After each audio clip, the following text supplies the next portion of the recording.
जय जिनेन्द्र। संत श्रोमणी आचार्य गुरु विद्यासागर जी महाराज की जय हो। संत श्रोमणी आचार्य गुरु विद्यासागर महाराज जिनकी आज विनयांजलि है, उस विषय में कुछ प्रकरण जो मैं बताना चाहता हूँ। अभी 17 जनवरी से 31 जनवरी तक मैं डोंगरगढ़ में चौका लगा रहा था।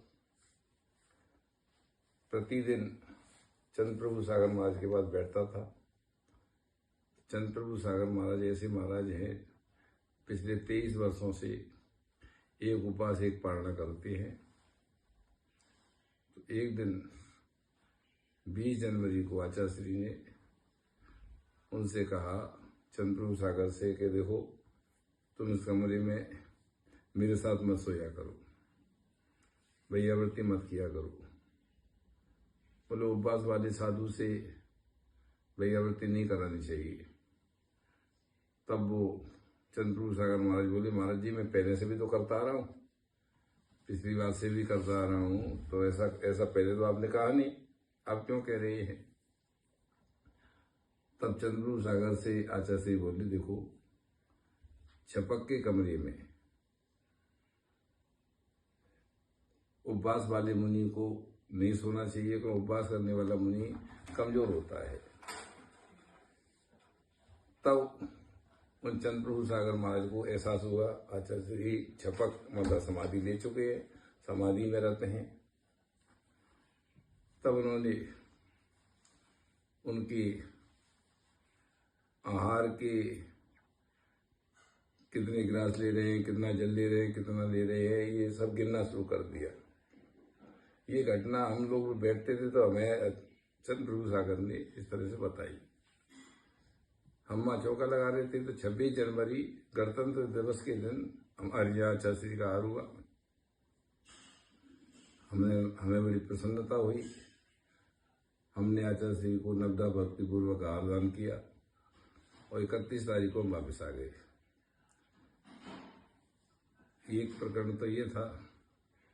सन 75 में 1975 में आचार्य श्री छिबटोला में पुरानी धर्मशाला में रुके थे आकर के। तो उस समय रतनलाल जी बेनड़ा के गुरु थे, जिनसे वो समय सार का स्वाध्याय करते थे, सूरजमल जी ब्रह्मचारी सूरजमल। तो ब्रह्मचारी सूरजमल जी बोले उनसे कि चलो आज मैं समय सार, तुम पढ़ते ही हो, आज मैं तुम्हें साक्षात जीवंत समय सार के दर्शन कराता हूँ।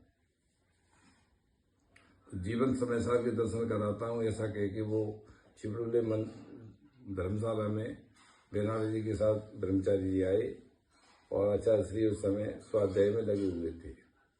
उन्होंने काफ़ी दर्शन किए, काफ़ी चर्चा करने का प्रयास किया। आचार्य श्री ने अपना सिर ऊपर उठा के देखा ही नहीं, कौन आया है, कैसा आया है। बोले ये है समय सार, ये जीवंत समय सार है। ऐसे एक घटना पंडित रतनलाल जी सुनाते थे। उनकी श्रद्धा आचार्य जी के प्रति क्यों बढ़ी, ऐसा वो संस्मरण बताते थे। सन 87 में नैनागिरी में वो लोग गए। वहाँ जो मंदिर जीर्ण शीर्ण हो रहे थे, उनकी पुनर्निर्माण की व्यवस्था के लिए उन्होंने व्यवस्था पूछी। कमेटी ने पैसे बताए, उन्होंने स्वीकृति दे दी।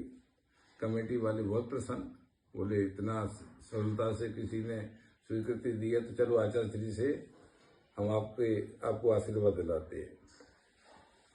तो वो सब लोग बेनाड़ जी को आचार्य श्री के पास लेके गए। आचार्य श्री से बहुत निवेदन किया। आचार्य श्री इन्होंने ऐसा दान किया, इन्हें आशीर्वाद दे दीजिए। आचार्य श्री ने ऊपर सिर उठा के ही नहीं देखा कौन आया है, किसने दान किया। तब से बेनाड़ जी उनके पक्के भक्त हो गए। बोले ऐसे ही साधु की हमें तलाश थी। तो ऐसे निष्प्रह साधु आचार्य विद्यासागर महाराज जी रहे, जिनको कई बार नवदा भक्ति पूर्वक हमें भी आहार दान करने का मौका मिला, कई बार दर्शन करने का मौका मिला, कई बार पाद प्रचारण करने का मौका मिला। ऐसे गुरु आचार्य विद्यासागर महाराज जी के चरणों में सत सत वंदन, सत सत नमन।